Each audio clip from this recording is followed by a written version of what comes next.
প্রিয় দর্শক, ভিওডি বাংলার পক্ষ থেকে সবাইকে জানাচ্ছি আন্তরিক শুভেচ্ছা ও অভিনন্দন। আমাদের নিয়মিত আয়োজন তারুণ্যের চোখে বাংলাদেশ। আজকে এই তারুণ্যের চোখে বাংলাদেশে আমাদের সাথে এমন একজন যুক্ত হয়েছেন যার অনুষ্ঠান দেখবার জন্য পুরো দেশবাসী টিভির পর্দার সামনে বসে থাকেন এবং যার মাধ্যমে আমরা আয়নাঘরের যে গুম নির্যাতন হতো সেটা জানতে পেরেছি। দর্শক, কথা বলবো বাপ্পি খানের সাথে, চলুন তার সাথে পরিচিত হই। ভিওডি বাংলায় আপনাকে স্বাগত, কেমন আছেন? অসংখ্য ধন্যবাদ। জি আছি আলহামদুলিল্লাহ, আপনি কেমন আছেন? জি ভালো আছি। আমরা আপনার যে কথা যায়নি বলা সেই অনুষ্ঠানের বিষয়ে আমরা কথা বলবো। তার আগে আমরা একটু জানতে চাই যে আপনি তো উপস্থাপক হিসাবে অনেক জনপ্রিয় একজন মানুষ। এই উপস্থাপক পেশায় যে আসার যে একটা গল্প আছে, সেই গল্পটা সম্বন্ধে একটু জানতে চাচ্ছিলাম। ওয়েল, আসলে গল্পটা ওইরকম বিশেষ কিছু না। আমার আসলে যখন আমি অনার্সে পড়ি তখন থেকেই মোটামুটি আসলে আমার মিডিয়ার প্রতি একটা শখ ছিল। আচ্ছা আচ্ছা। তো আমি আমার যাত্রাটা শুরু হয় 2012 সালের দিকে একটা বেসরকারি টেলিভিশন চ্যানেলে। সেখান থেকে যাত্রা শুরু হয়। তো সেখানে আমি কাজ করার পাশাপাশি আমি আপনারা অনেকেই জানেন যে সুলতান সুলেমান একটা সময় খুব বেশি জনপ্রিয় ছিল এবং ওই রিলেটেড যতগুলা প্রোগ্রাম সেখানে হতো আমি সেখানে ডাবিং এর কাজও করেছি। দ্যাট মিনস আমার ভয়েস ওখানে আছে। বাংলাদেশের বেশ কিছু ডাবিং মুভিতে আমার ভয়েস আছে আলহামদুলিল্লাহ। তো ওই জায়গা থেকে আসলে আস্তে আস্তে করে টেলিভিশনে দীর্ঘদিন করলাম। করার পরে একটা সময় শখ জাগলো যে রেডিওতে আরজেইং করার জন্য। তো একটা রেডিওতে আমি জয়েন করলাম। সেখানে প্রোগ্রাম করতাম। এবং আমরা যতক্ষণ জানি যে সেখানে একজন আরজে নীরব, জি উনিও ছিলেন। আমরা সহকর্মী হিসেবেই কাজ করেছি। তো ওখানে আমি মূলত যেটা করতাম যে কিছু প্রোগ্রামের পরিকল্পনা করতাম।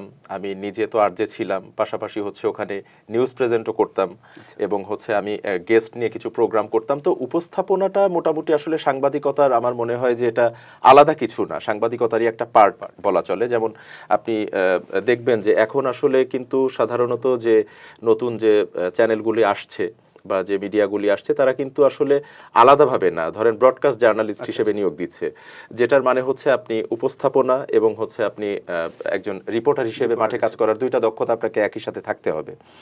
সো ওই জায়গা থেকে আসলে যাত্রাটা শুরু। আর যেটা বলছিলেন যে সম্প্রতি যে বিগত 5ই আগস্টের পর থেকে যে প্রোগ্রামটা যে কথা যায়নি বলা, এইটা আলহামদুলিল্লাহ আমি নিজেও আসলে ভাবি নাই যে এই প্রোগ্রামটা আসলে এতটা সাড়া পাবে, মানুষের কাছে এতটা সাড়া ফেলবে। এবং আমরা এটা প্রতি সপ্তাহে একটা করে যাই প্রোগ্রামটা। আমরা এখানে আপনি হয়তোবা জানবেন বা দেখেছেন যে বিভিন্ন শ্রেণী পেশার মানুষ এখানে, আসলে নির্দিষ্ট কোনো দলের না, কোনো নির্দিষ্ট কোনো ব্যক্তি না, কাউকে পক্ষপাতিত্ব না। এখানে বিগত 17 বছরে আমরা জানি যে এটা আসলে সবাই জানে যে বিভিন্নভাবে বিভিন্ন মানুষ নির্যাতনের শিকার হয়েছে, হয়রানির শিকার হয়েছে। গুম ছিল, যে শব্দটার সাথে একটা সময় আমরা আসলে পরিচিত ছিলাম না যে গুমটা আসলে কি। এবং যারা আমাদের এই অনুষ্ঠানে এসেছেন অতিথি হয়ে, অনেকের স্বজন কিন্তু আজও ফিরে আসেননি, সেটা আপনিও জানেন। এবং তারা আদৌ জানে না যে তারা বেঁচে আছে কিংবা মারা গেছে, কারণ মৃত্যু তো অবধারিত সত্য। ধরেন আমরা সবাই জানি যে জন্মালে মরতে হবে, একটা সময় পরে মারা গেলে কি হয় যে আমরা প্রিয়জনের কবরস্থানে যাই বা সমাধিস্থলে যাই, আমরা তার জন্য দোয়া করি, মোনাজাত করি, মানে আমরা জানি যে ওই মানুষটার কখনো ফিরে আসবে না। কিন্তু গুম দেখেন বাংলাদেশে আসলে এত খারাপ একটা ট্রেডিশন ছিল যে এই গুমকৃত মানুষ আসলে কি বেঁচে আছে না মারা গেছে। যেমন ইলিয়াস আলী, আপনি চৌধুরী আলম, যাদের ওই ধারাবাহিকতায় শুরু হয়েছিল যে গুমের যে ট্রেডিশনটা, আমরা কিন্তু তখন জানতাম না গুমটা কি। পরবর্তীতে ধরেন 5ই আগস্টের পরে আমরা এটা উন্মোচন করলাম যে আয়নাঘর, যেখানে তাদের রাখা হতো এবং সেইখানে যেই সব ব্যক্তিদেরকে রাখা হতো তারা আমার এখানে এসেছেন, আমার প্রোগ্রামে এসেছেন, তারা তাদের সেই ভয়াল দিনগুলোর কথা তুলে ধরেছেন যে ভয়াবহ নির্যাতন, পৈশাচিক কায়দায় নির্যাতন, যেটা আসলে আমরা সাধারণ মানুষ আসলে হয়তোবা এটা আমরা কল্পনাতেও আনতে পারবো না। তো এই মানুষের কথাগুলো আসলে আমরা তুলে ধরেছি এবং আমি দেখেছি যে আসলে এই প্রোগ্রামটা হয়তোবা আরো বেশ কিছু মিডিয়ায় শুরু করেছিল, তারাও ভালো করেছে অবশ্যই, আমি বলবো না, কারণ তাদের থেকে আমিও অনেকটা অনুপ্রাণিত হয়েছি। কিন্তু সেই জায়গা থেকে আসলে আমরা অনেকটাই ওভারকাম করতে পেরেছি। আমি একটু বলি যে আপনার এই অনুষ্ঠানটা আমি যখন রিপোর্টিং এর কাজে বিভিন্ন জায়গায় যাই, আমি একবার হাজারীবাগে গিয়েছিলাম। তো কাজ শেষ করে আমরা চা খাবো, তো সেখানে গিয়ে দেখছি যে 4-5 জন সেই টেলিভিশনের সামনে, চায়ের দোকানের সামনে বসে প্রোগ্রামটা শুনছে এবং সবাই কিন্তু খুব মনোযোগ সহকারে শুনছে। হ্যাঁ, তখন থেকেই কিন্তু এই প্রোগ্রামটার প্রতি আমারও একটা ভালো লাগা, ভালোবাসা। আসলে সত্যি কথা বলতে কি, দিন শেষে এটাই সার্থকতা আসলে, যে ধরেন আমরা চাইলেই কিন্তু সবকিছু করতে পারি না, কিন্তু বিষয়টা হচ্ছে ধরেন আপনি যেই প্রফেশনে আছেন বা আপনি সমাজের যে জায়গাটাতে অবস্থান করছেন, আপনি চাইলে আপনার মতো করে কিন্তু আপনি প্রতিবাদ করতে পারেন অন্যায়ের জন্য। এখন আমি ধরেন সরকারের উচ্চপদস্থ কেউ না, আমি ধরেন হচ্ছে বিচার করার কোনো ক্ষমতা আমার নেই, কিন্তু আমি কোনটা পারি যে সত্যটাকে সমাজের সামনে তুলে ধরা। এবং আমার এই সত্যটা তুলে ধরার কারণে যদি একটা মানুষের উপকার হয়, একটা পরিবারের উপকার হয়, তথা সমাজের উপকার হয়, দেশের উপকার হয়, দিন শেষে সার্থকতা কিন্তু ওইটুকুই আসলে। তো আমরা ওটাই আসলে চেষ্টা করেছি যে বিভিন্ন মানুষ যে বিভিন্নভাবে হয়রানি শিকার হয়েছে, নির্যাতনের শিকার হয়েছে, এবং সবচেয়ে বড় বিষয় কি যে এখানে কিন্তু এরকম না যে আমরা যেটা জানি যে অনেক বড় টেরোরিস্ট বা হচ্ছে আপনার রাষ্ট্রদ্রোহী কোনো মামলার অপরাধী, এমনও কিন্তু না। অনেক নিরীহ মানুষ আছে যাদের সাথে আমি নিজে কথা বলেছি, তারা কিন্তু আদতেও জানে না বা জানতেন না যে তাদেরকে কেন তুলে নিয়ে যাওয়া হচ্ছে। তাদের পরিবার জানে না দীর্ঘদিন ধরে তারা কেন সাফারার হচ্ছে, তাদের মানুষটা কোথায় আছে। এই যে আজকে পর্যন্ত ধরেন আপনার 5ই আগস্টের পরে 2 বছর প্রায় অতিবাহিত হতে যাচ্ছে, কিন্তু এখনো পর্যন্ত কিন্তু এটার কোনো সুরাহা নাই। তো এই জিনিসটা আসলে সবচেয়ে কষ্টের। তো সেই জায়গা থেকে আমরা চেষ্টা করেছি যে ওই মানুষগুলোর কথাগুলোকে অন্তত সমাজের সামনে বাস্তব চিত্রটা তুলে ধরার একটা প্ল্যাটফর্মে এসে, যে মানুষগুলো যে ভয়াবহ অবস্থার মধ্যে দিয়ে গেছে সেই কথাগুলো দেশবাসী তথা পুরো বিশ্ববাসীর সামনে তুলে ধরার চেষ্টা আমরা করেছি এই ক্ষুদ্র প্রয়াস থেকে। দিন শেষে আমরা এটা বলতে পারি যে আসলেই আপনি সার্থক। আমি আয়নাঘর, গুম, যেহেতু এগুলো আমাদের কাছে সত্যিকার অর্থে মানে বিশেষ একটা ঘটনা, এই বিষয়টাতে একটু থাকতে চাই যে এমন কি হয়েছে যে আমরা তো সামনে লাইট ক্যামেরার সামনে তো অনেক কথা শুনেছি, যখন আপনি তাদের সাথে কথা বলেছেন ব্যাক স্টেজে, এমন কিছু ঘটনা যেটা আপনাকে আরো বেশি যন্ত্রণা দিয়েছে বা সেটা ভুলতে পারেন না, এই ধরনের কোনো? আসলে দেখেন, আপনি যে প্রোগ্রামটা নিয়ে কথা বলছেন, এই প্রোগ্রামটার নামই কিন্তু হচ্ছে যে কথা যায়নি বলা। অর্থাৎ আপনি নিজেও জানেন যে বিগত 17টি বছর আসলে অবস্থাটা এরকম ছিল, সত্যকে কিন্তু মানুষ সবসময় তুলে ধরতে পারেনি। আপনি সত্য বলতে গেলে, কোনো কথা তুলে ধরতে গেলে, কিংবা সরকারের বিপক্ষে কোনো কথা গেলেই কিন্তু তাকে বিভিন্নভাবে হয়রানির শিকার হতে হয়েছে। এটা সবার ক্ষেত্রে না হলেও ম্যাক্সিমাম লোকের ক্ষেত্রে হয়েছে। এবং এই যে কথাটা আপনি বললেন যে বিশেষ কোনো, এখন এই অনুষ্ঠানটাতে আসলে যারা এসেছে তারা প্রত্যেকেই কিন্তু নির্যাতিত, হয় তাদের প্রিয়জনকে তারা হারিয়েছে, নতুবা সে নিজে নির্যাতনের শিকার। এবং একটা মানুষকে গুম করার অর্থ কিন্তু শুধু সে না, তার সাথে কিন্তু সাফারার হয় পুরো পরিবারটা, তার বাবা মা, তার যদি স্ত্রী সন্তান থাকে, অর্থাৎ তার গোটা পরিবারটাই কিন্তু এই যে দুঃসময়ের মধ্যে দিয়ে যায়, এটা কিন্তু আসলে বলে বা ভাষায় বোঝানোর মতো না। আমি যখন তাদের কথাগুলো ধরেন শুনি, হয়তোবা সামনে বসে সাংবাদিকতার খাতিরে বা হচ্ছে আমি উপস্থাপনা করছি, আমাকে অনেক সময় নীরব থাকতে হয়, কিন্তু ভেতরটা কিন্তু আসলে দুমড়ে মুচড়ে যায়, এমন কিছু কিছু কথা আছে। এবং শুধু কিন্তু এটা না, ধরেন আপনি এটাও হয়তোবা জানবেন যে পিলখানা হত্যাকাণ্ড, যেটা শাপলা চত্বরের যে হত্যাকাণ্ড, এই বিষয়গুলো নিয়েও কিন্তু আমরা কথা বলেছি, এবং চাঞ্চল্যকর অনেক তথ্য কিন্তু আমাদের এই প্রোগ্রামের মাধ্যমে উঠে এসেছে, যেই কথাগুলো কিন্তু 17 বছরে প্রকাশ করা যায়নি। ভাষাটাই প্রকাশ করতে পারতো, পিলখানা নামটাই উচ্চারণ করা যেত, নামটা উচ্চারণ করা যেত না। তো এই যে ধরেন তাদের স্বজনরা এসেছে, তাদের যারা মারা গেছে, এমনকি আমার এখানে এমনও আর্মি অফিসার এসেছেন যিনি বা যারা আমি বলবো যে বেঁচে ফেরা প্রত্যক্ষদর্শী। অর্থাৎ 25-26 2 দিনই তো হত্যাযজ্ঞ চলে, 25শে ফেব্রুয়ারি ধরেন সারা দিনই হচ্ছে ওর ভিতরে সে ছিল, এবং সে মারা যায়নি, তাকে মারা হয়নি, সে হয়তো বা অলৌকিকভাবে বেঁচে ফিরেছে। কিন্তু এই যে ভয়াবহ অভিজ্ঞতা, তার যে বর্ণনা, তো এই বিষয়গুলো আসলে যখন সামনে বসে শুনেছি, জেনেছি, তখন যখন এই ঘটনাটা ঘটে, ধরেন আমরা কিন্তু আসলে তখন সত্যিকার অর্থে খুব ছোট, এবং তখন কিন্তু আমরা সাংবাদিকতা পেশায়ও তখন আসি নাই, কিন্তু তখন যে জিনিসগুলো বুঝতাম না, এখন নিজে সেই সত্যটা উদ্ঘাটনের চেষ্টা করেছি, শুনছি বসে, এবং এখন বুঝি বিষয়গুলো। তো আসলে অনেকগুলো ঘটনায় নাড়া দেয়। এবং এমনও হয়েছে যে ধরেন যে সবচেয়ে বেশি খারাপ লাগা যেটা, যে একটা মানুষ যে গুমের শিকার হয়েছে, সে তো নির্যাতিত হচ্ছেই, তার শোকে দেখা যাচ্ছে যে এমনও হয়েছে যে তার বাবা কিংবা মা বা তার কোনো প্রিয়জন তার শোকে দেখা যাচ্ছে পাগল প্রায় হয়ে গেছে, অনেক স্ট্রোক করেছে, মারা গেছে, পরিবার অনেক দুর্দশার মধ্যে দিয়ে গেছে। এবং এসবের চেয়েও সবচেয়ে বড় কথাটা কি দেখেন, এখন 2026 সাল, আমরা আজ পর্যন্ত কিন্তু বিচার ব্যবস্থাটাকেই কিন্তু স্ট্রং করতে পারিনি। আমরা এই গল্পগুলো শুনছি মানুষের কাছে, আমরা পৌঁছে দিচ্ছি বিশ্ব দরবারে, আমরা আমাদের জায়গা থেকে যতটুকু করার আমরা করছি, কিন্তু আপনি দেখেন 2 বছর অতিবাহিত হয়েছে, আমরা যেই স্বপ্ন, যেই আকাঙ্ক্ষা নিয়ে জুলাই আন্দোলনটা বা জুলাই গণ অভ্যুত্থান আমরা যেটাই বলি, এটা সংগঠিত হলো, আমরা কি আসলে সেই জায়গাটাতে এখন আছি? যেই স্বপ্ন নিয়ে, যেই আশা নিয়ে সারা দেশের মানুষ রাস্তায় নেমেছিল, যাদেরকে ভরসা করে বা যাদের দিকে তাকিয়ে মানুষ রাস্তায় নেমেছিল, আমরা সেই জায়গাটাতে কিন্তু এখন আসলে নাই সত্যিকার অর্থে।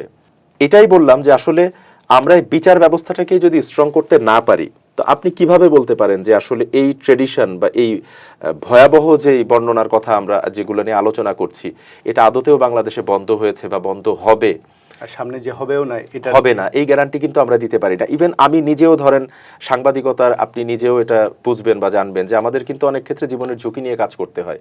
আমরা সত্যকে তুলে ধরতে গেলে আমি আছি, আমার পরিবার আছে, আমাকেও কিন্তু ঝুঁকির মধ্যে দিয়ে যেতে হচ্ছে, আমার পরিবারকে ঝুঁকির মধ্যে দিয়ে যেতে হচ্ছে, কিন্তু তারপরেও কিন্তু আমরা যার যার জায়গা থেকে আমরা চেষ্টা করছি সত্যগুলোকে তুলে আনার। তো আমি এটাই বলবো যে আসলে এখন দীর্ঘ 17টি বছর অপেক্ষার পর একটা গণঅভ্যুত্থান হয়েছে দেশে, নতুন সরকার এসেছে, বিপ্লবী সরকার এসেছে। সো আমরা এটা আশা করব যে বিগত সময়ে যা কিছু হয়েছে, প্রথমত হচ্ছে এই জাতীয় কোনো কিছুই যেন আর কোনো সরকারের আমলেই না ঘটে, কারোর সাথেই না ঘটে। সেটা যদি আমার কোনো শত্রুও হয়, ধরেন একটা মানুষ অপরাধ করতেই পারে, আপনি আমি আমরা যে কেউই অপরাধী হতে পারি, কিন্তু দেশের প্রচলিত আইন অনুযায়ী কিন্তু তার শাস্তির বিধান রয়েছে। আপনি সেভাবে শাস্তি দেন, কোনো সমস্যা নেই। কিন্তু একটা মানুষকে আপনি তুলে নিয়ে যাচ্ছেন অজানার উদ্দেশ্যে, সে জানে না সে কোথায়, তার পরিবার জানে না কোথায়, আপনি পৈশাসিকভাবে নির্যাতন করছেন, এটা আসলে একটা স্বাধীন সার্বভৌম দেশের কাম্য না আসলে। হ্যাঁ, আপনি যেহেতু জুলাইয়ের কথা তুললেন, আমরা জানি যে জুলাইটা পুরোটাই একটা তরুণদের এবং ছাত্র জনতার একটা আন্দোলন। আমরা পৃথিবীর ইতিহাসে দেখেছি, এবং বিশেষ করে যদি বাংলাদেশের ইতিহাসে যে আন্দোলনগুলো বিগত আমলে হয়েছে, সেখানে কিন্তু তরুণদের একটা ভূমিকা থাকে। কিন্তু যখন আন্দোলন হয়ে যায়, তখন দেখি যে এই তরুণরা হয়তো বা সেই ফলাফল থেকে ছিটকে পড়ে যাচ্ছে অথবা রাজনীতি বিমুখ হয়ে যাচ্ছে। আসলে এই কারণটা আপনি কি মনে করছেন? আচ্ছা, এইটা আসলে কি ব্যাপারটা হচ্ছে, দেখেন যে যখন গণ অভ্যুত্থানটা হলো, তখন কিন্তু আসলে যেমন আমি যদি একটু পেছন থেকে আসি, আমাদের দেশে ধরেন 52 ভাষা আন্দোলন, 71-এর আমাদের যে মুক্তিযুদ্ধ, আমাদের প্রতিটা আন্দোলন সংগ্রামেই কিন্তু আমরা দেখেছি যে তরুণদের ভূমিকা, তরুণরা কিন্তু সামনে থেকে নেতৃত্ব দিয়েছে। যেটা আমরা 2024 সালে এসেও দেখেছি, আমাদের বাঙালিদের ভিতরে এই স্পিরিট আছে, আমরা চাইলে পারি। এর আগেও আমরা সেটা প্রমাণ করেছি, 24 সালেও বিশ্ববাসী দেখেছে। এখন এটা আমার ব্যক্তিগত ওপিনিয়ন যে হয়তোবা আমি যে 52-র কথা বললাম, 71-এর কথা বললাম, তখন হয়তোবা আমাদের এত স্বার্থ ছিল না, ব্যক্তি স্বার্থ ছিল না। কিন্তু যত দিন যাচ্ছে আমার মনে হয় আমাদের স্বার্থগুলো, আমাদের চাওয়াগুলো আসলে বেড়েই যাচ্ছে। যেমন আপনি দেখেন 24-এর যে গণ অভ্যুত্থানটা হলো, সেখানে কয়েকজন তরুণী তো শুরু করলো, ছাত্ররা শুরু করলো, তাদের দেখা দেখি কিন্তু আপনি কোনো শ্রেণী পেশা নেই, ধর্ম বর্ণ নেই, কোনো বয়স নেই, প্রতিটা মানুষ কিন্তু যে যার যার জায়গা থেকে রাস্তায় নেমেছে। তো এখন আমার কথা হচ্ছে বা আমার প্রশ্নটা হচ্ছে, তাদের যে মোটিভটা ছিল বা তারা যে উদ্দেশ্যটা নিয়ে নেমেছিল এবং তাদের দিকে তাকিয়ে পুরো বাংলাদেশ রাস্তায় নেমেছিল, তাদের সেই উদ্দেশ্য তো কি তারা স্থির থাকতে পেরেছিল? আমার মনে হয় না পেরেছে। দেখেন, এখান থেকে আমরা যখন এই যে এনসিপি যখন রাজনৈতিক দল গঠন করলো, তখন অনেকেই আলোচনা করেছে, সমালোচনা করেছে, তারা করতেই পারে, এটা রাজনৈতিক দল তারা গঠন করতেই পারে, এটা নিয়ে আমার কিছু বলার নেই। কিন্তু আমার বিষয়টা হচ্ছে এই জায়গাটা থেকে যেই মানুষগুলোর প্রতি আপনার ভক্তি শ্রদ্ধা যেরকমটা ছিল, সেই জায়গা থেকে আমার মনে হয় যে তারা আসলে সেটাকে ধরে রাখতে পারেনি, কারণ তারা যে সমালোচনার শিকার হয়েছে। এই যে আপনি দেখেন, আমি কিছুক্ষণ আগে আজকে একটা জায়গায় আলাপ করছিলাম যে আমি যদি হাসনাত আব্দুল্লাহর কথা বলি, নাহিদের কথা বলি, তারা প্রত্যেকেই কিন্তু 24-এর হিরো আমরা বলতে পারি। অবশ্যই, এবং জনগণ তাকিয়েছিল, তাদেরকে দেখে মানুষ আস্থা পেয়েছে, রাস্তায় নেমেছে, তাদের কাছে মানুষের চাহিদা ছিল অনেক।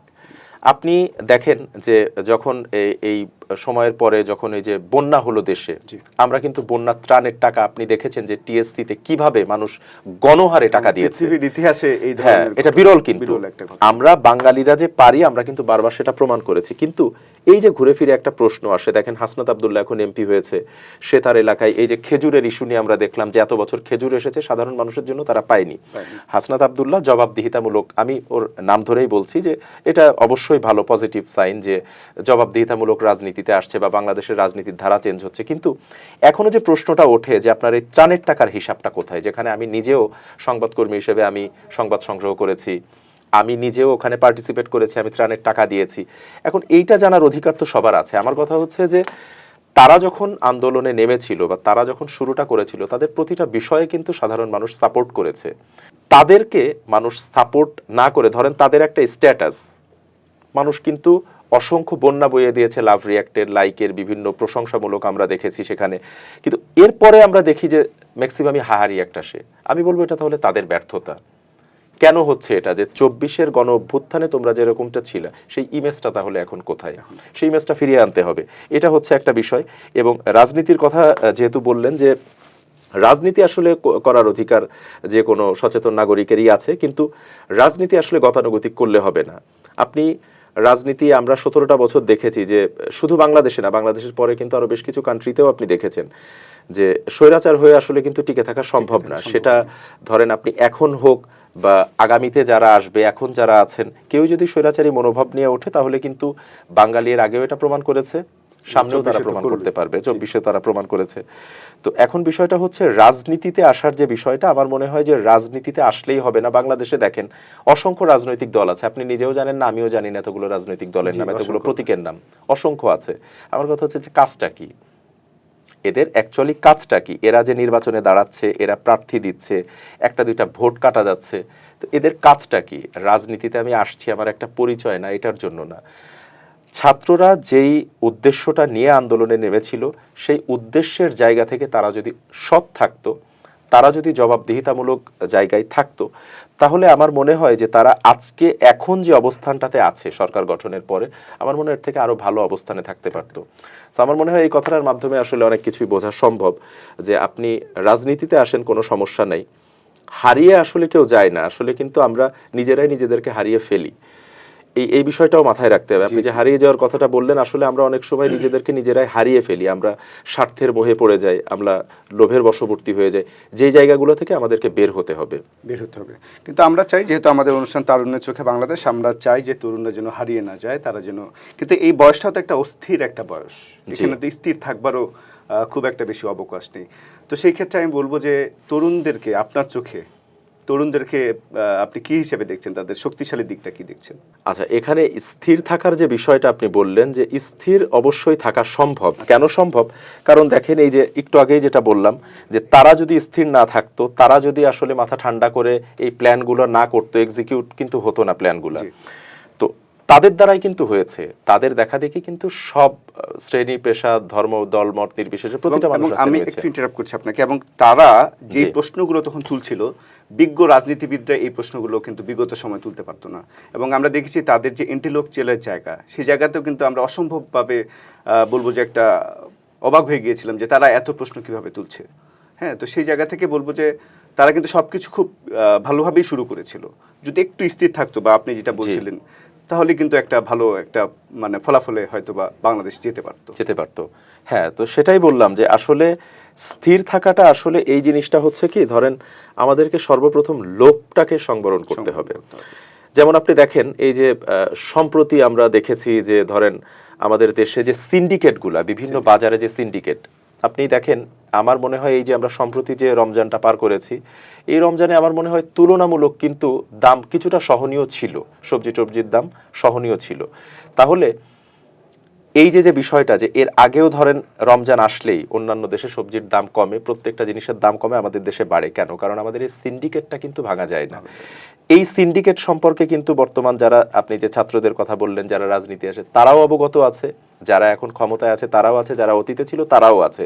তাহলে আমার প্রশ্ন হচ্ছে, এই সিন্ডিকেটটা এরা কি কোনো দলের না? মানে এরা কি দলেরও ঊর্ধ্বে, সরকারেরও ঊর্ধ্বে?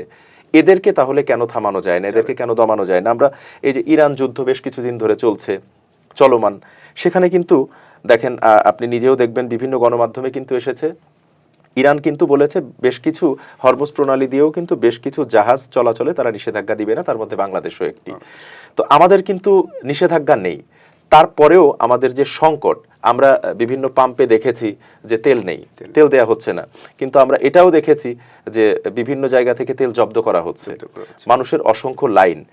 এবং আমরা আজকেও দেখেছি যে লেখা আছে এখানে তেল নেই, কিন্তু পরে সেখানে গিয়ে দেখা গিয়েছে যে অনেক তেল মজুদ রয়েছে। তো এই যে সিন্ডিকেটগুলো, এবং আপনি দেখেন যে এই অবস্থা যদি চলতে থাকে, এখন পশ্চিমারা যুদ্ধ করছে। আসলে একটা বিষয় কি, যুদ্ধ পৃথিবীর যেখানেই হোক বাংলাদেশের রেশটা পড়েই, এটা মানে চিরচারিত সত্য। তো এখন এই যুদ্ধ কতদিন চলবে সেটাও আমরা জানি না, আমাদের সক্ষমতা কিন্তু অনেক বেশি না।